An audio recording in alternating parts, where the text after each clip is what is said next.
Hey RV family, keep it high, keep it tight. My name is Jay Morris, reviewing music for the love of music, and welcome back to the Metal Tempest. So this isn't really going to disrupt like normal uploads or anything, it's just a track that I really wanted to talk about, and I'm going to keep this pretty unscripted and unedited because I think that my opinions of this track after listening to it 3 times in a row have become very kind of well-defined in the sense of they're raw and they're right on the nose. So we have this new Slipknot track entitled Yen off of their upcoming record, The End So Far. And yeah, when it comes to like lead singles for a Slipknot record, this is not only one of their weakest, but it's genuinely cringeworthy. I hate this track on pretty much all fronts, and I'll just go into some of the reasons why. I don't think it's some of their strongest songwriting from a lyrical standpoint. A lot of this comes off very cryptic, and while Slipknot have had some very cryptic lyrics, I have kind of expected a lot better from Corey Taylor because I have enjoyed a lot of the lyrics in the past, and even in recent memory, tracks like Solway Firth had a ton of amazing lyrics on them, and Corey is an amazing songwriter usually, so for this to come out so cryptic and indecipherable and so at times on the nose and downright corny, it really disappointed me. The next thing I want to point out is, holy shit, this chorus is one of their most half-baked. It sounds like if you took, Slipknot and took their formula and pattern and said, alright Slipknot, you have written all of these choruses, now meld them all together and make the most uninspired Slipknot chorus that you can possibly make, and that was the end result.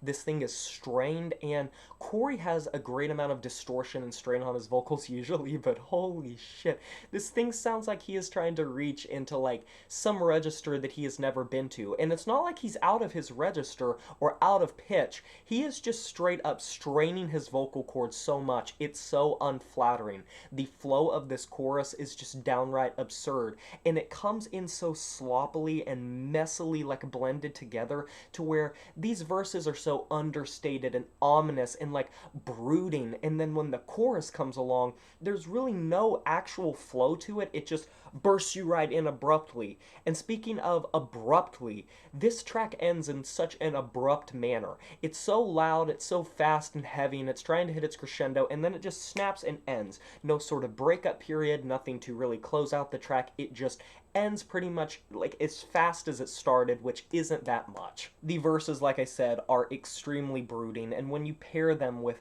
these cryptic ass lyrics, it's so cheesy, it's so on the nose, and Corey sounds like he's doing like his best My Chemical Romance impression. Like whatever nasal he's trying to sing with, it's not clear, it's not as beautiful as it would be on like a track like Snuff, which is a grand example of Corey Taylor's songwriting and also his ability to just come across very lavish and monotone, but also provide a lot of musicianship and artistry. There's nothing of the sort here. This is one of the most uninspired Slipknot tracks, and the fact that this is like a single and not just some deep cut that you would skip, it's This track's flavorless, it lacks direction, it lacks cohesion. I think the production is extremely mid. I think the vocals could have done a lot better. This chorus is so boring, so unflattering, so strained, it's so abrupt, and the track just ends with no sort of close off to leave you satisfied. If this is the type of material we're gonna get, I fear for it, because this is like Slipknot 101. It's Baby's first Slipknot riff. These riffs are extremely boring, they're extremely uneventful, and nothing about this track would make me want to come back to it. It's so boring. But what do you guys think about it? Maybe you enjoyed it more than me. I'll put it down in a pinned comment in the comment section below if you want to check it out for yourself. Maybe you'll find that you end up enjoying it more than me, but I just cannot wait to hear what your guys' thoughts of this track are. Am I just going crazy here? I don't know. Be sure to like this video if you enjoyed it, subscribe to join the review family today, and smash that notification bell to be notified of my future uploads. You know who it is. My name is Jay Morris, and I'm signing off saying farewell.